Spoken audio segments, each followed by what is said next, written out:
Before dawn broke over northern France in June 1940, Lance Corporal Thomas Hewitt crouched behind a shattered stone wall, eyes locked on the dark tree line 200 meters ahead. For nearly 8 relentless minutes, his Vickers machine gun had hammered the silence, ripping through belts of ammunition as German infantry pushed forward. Then came the sound every gunner feared. Silence. Not because the belts were empty, but because the gun itself had betrayed him. The barrel had overheated so violently that a round detonated inside the chamber before he could even touch the trigger. In the gray morning light, the steel glowed a dull, angry red. Hewitt grabbed a water can and dumped it over the barrel. Steam exploded into the air, hissing like a warning flare. Those few seconds of silence were enough. When the gun came back to life, the Germans were already 50 meters closer. The position was lost. The section had no choice but to fall back. This wasn't a single failure. It was happening everywhere machine guns formed the backbone of defensive lines.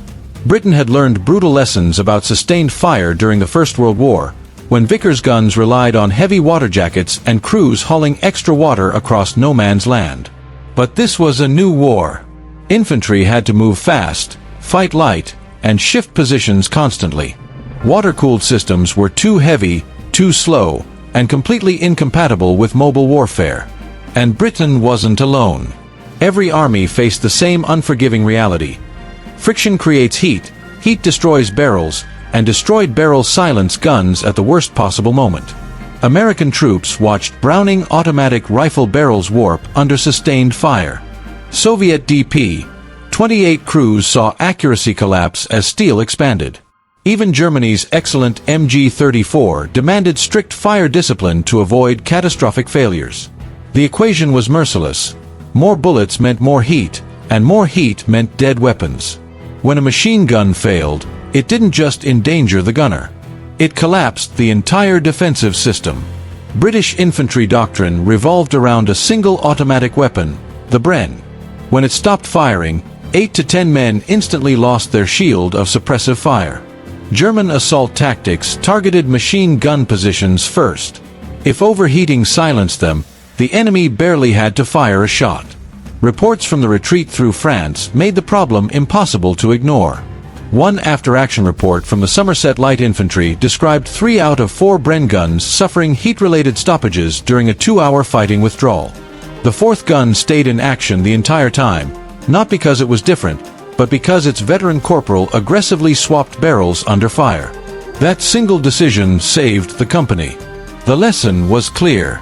Barrel management meant survival. After Dunkirk, the British Army faced a simple but urgent question. How do you keep an air-cooled machine gun firing as long as the battle demands, without the weapon destroying itself? The answer already existed. It had been sitting quietly in a Czechoslovakian arsenal since 1926.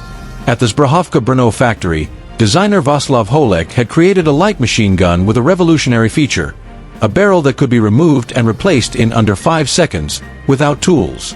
Holek understood something others ignored. Instead of trying to cool a burning barrel, simply replace it. British observers first encountered the weapon in the early 1930s. During trials, it fired thousands of rounds without failure. In 1933, Enfield sent evaluators to Brno and deliberately tried to break it. They couldn't. Britain needed a weapon that worked everywhere: deserts, jungles, and frozen winters. The old Lewis gun was too heavy, awkward to fire prone, and incapable of sustained modern combat. In 1934, the War Office made its decision. Britain would adopt a modified version of the Czech design, rechambered for .303 ammunition and built at Enfield. The name came naturally, Bren. Engineers refined the design, adapting it for rimmed British cartridges, reworking the gas system, and perfecting the quick-change barrel. Production began in 1937, expanding rapidly as war approached. Weighing just over 10 kilograms, the Bren was light enough to move fast, yet accurate and lethal out to 600 meters. By 1938, it entered service as the heart of every British infantry section. One gunner carried the weapon. The number 2 carried spare barrels and magazines. Together, they held the line. But owning the Bren was only half the battle. Understanding how heat truly killed machine guns, and how quickly, was a lesson written in steel, fire, and blood. Every round generated friction. Propellant gases burned hotter than 2,000 degrees Celsius. At 500 rounds per minute, heat overwhelmed air cooling entirely. The First World War had proven this reality beyond doubt. Vickers crews fired 1 million rounds in a single day during the Battle of the Somme, using water from bottles, and eventually urine, to keep barrels alive. Such extremes weren't possible in mobile warfare. Water-cooled guns were too heavy. Water froze in winter and vanished in deserts. Air-cooled weapons overheated just as fast. Worst of all were cook-offs, when heat alone ignited a round without warning. Gunners lost control of their own weapons, sometimes firing into friendly lines. Barrels warped, accuracy vanished, and machine guns failed precisely when infantry assaults began. Steel expands when heated, and when a barrel bends, even slightly, death follows. That brutal physics problem didn't stop with glowing barrels. It showed up in test ranges long before it killed men in combat. British trials in 1932 revealed an uncomfortable truth. A Lewis gun fired continuously for just 3 minutes showed visible barrel deflection. At 300 meters, rounds were striking nearly 30 centimeters off target. On paper, that looked minor. In combat, it was fatal. Gaps appeared in the fire pattern, suppression failed, and enemy infantry slipped forward through spaces that should have been lethal. Heat didn't just bend barrels, it quietly destroyed accuracy from the inside. Extreme temperatures eroded the rifling grooves that stabilized bullets. During trials, ordnance officers condemned barrels that looked intact but had lost their bite. Bullets began to wobble, tumble, and scatter unpredictably. The gun still fired, but it was no longer a weapon you could trust. Mobile warfare made this problem far worse than anything seen in trench fighting. There was no time to cool barrels slowly or build elaborate firing positions. Blitzkrieg relied on speed and pressure. Units that couldn't deliver sustained fire were simply overrun. British infantry needed a machine gun that could keep pace, or die trying. The Bren's answer wasn't complexity. It was simplicity. Just behind the barrel sat a carrying handle that doubled as a locking cam. Lift it. Turn it 90 degrees. Pull. The hot barrel slid straight out. No tools. No threading. No fumbling. A fresh barrel went in the same way. Slide, turn, lock, and the gun was back in action. Well-trained crews did it in under 10 seconds. Even under fire, shaking with adrenaline, 20 seconds was enough. Compared to weapons like the Browning automatic rifle, which had no quick-change system at all, the difference was survival. An overheated bar was dead weight for 20 minutes or more. That simplicity hid precise engineering. Every barrel locked into the exact same position, maintaining headspace within 1/10 of a millimeter. Too loose, and cartridges could rupture. Too tight, and the action could seize. Enfield engineers ensured every barrel fit every gun perfectly. Any spare worked. Every time. The carrying handle itself reflected smart design.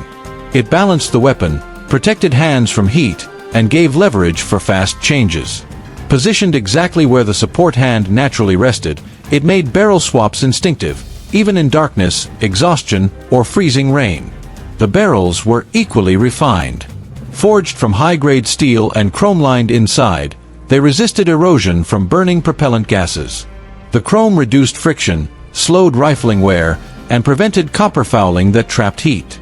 Shallow cooling fins increased surface area without adding excessive weight. Each barrel could fire thousands of rounds before accuracy degraded.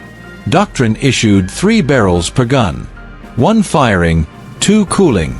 Tests showed a barrel needed about 10 minutes to cool fully. With rotation, a Bren could theoretically fire indefinitely, limited only by ammunition. Crews typically swapped barrels after around 120 rounds, often sooner if conditions were harsh. Crucially, the gas system came out with the barrel. That meant the gas block and piston cooled during every change, preventing heat expansion that could bind the mechanism.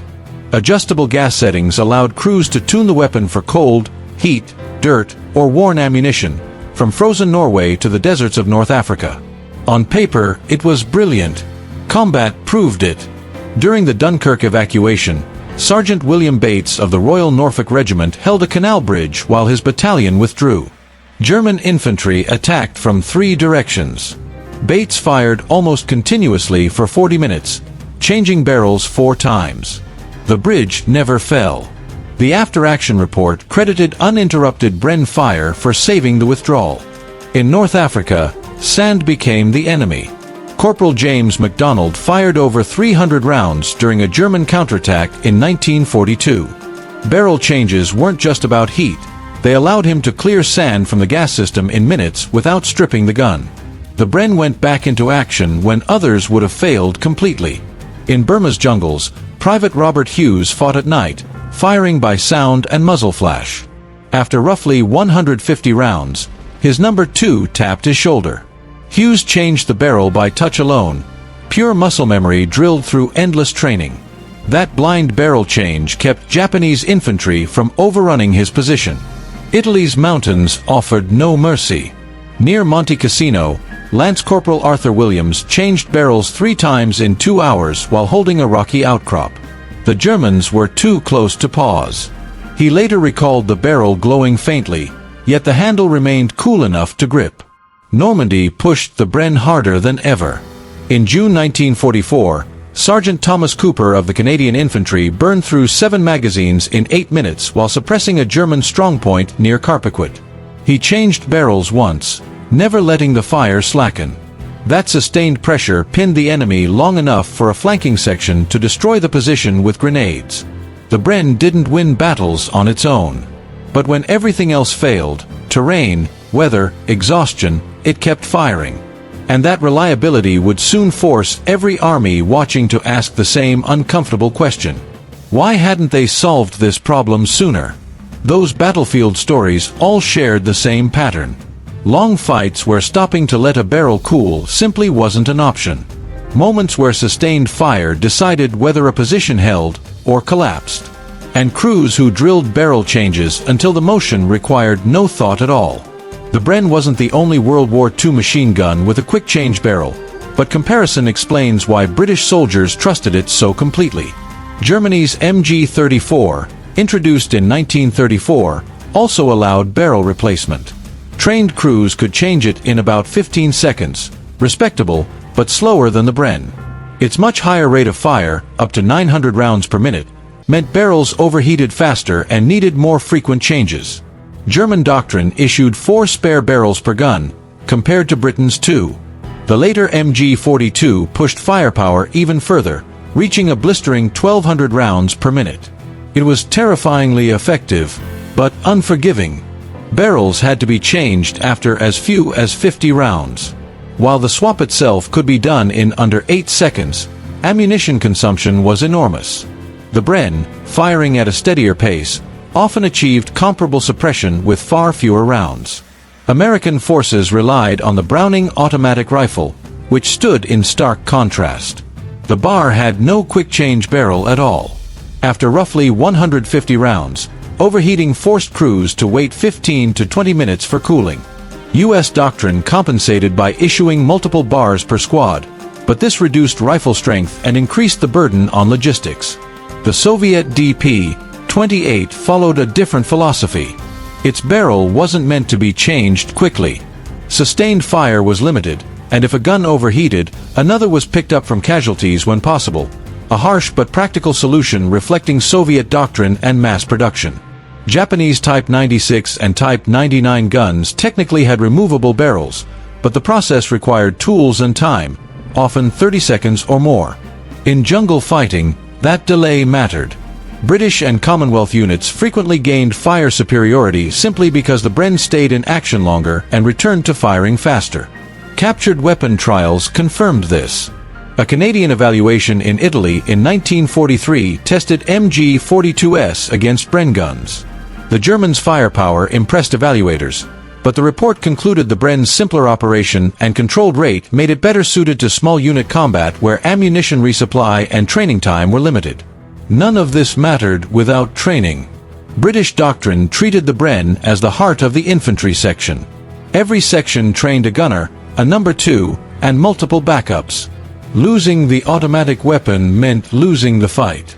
Training began with complete familiarity, stripping and reassembling the gun blindfolded, timed and repeated until hands moved automatically. The barrel change drill was practiced endlessly. The number 2 carried spare barrels in an asbestos case. When the gunner called "changing barrel," movements overlapped smoothly: lift, turn, pull, replace, without the gun ever leaving the target area. Safety was hammered home. Hot barrels burned flesh, ignited grass, and punished carelessness. The stories ensured respect. Across the Commonwealth, training adapted to environment. Canadians mastered winter handling with thin gloves. Australians and New Zealanders trained in heat. Advanced exercises added exhaustion, explosions, darkness, and gas masks. The goal was simple. When fear took over, muscle memory carried the gun through. That training paid dividends long after the war.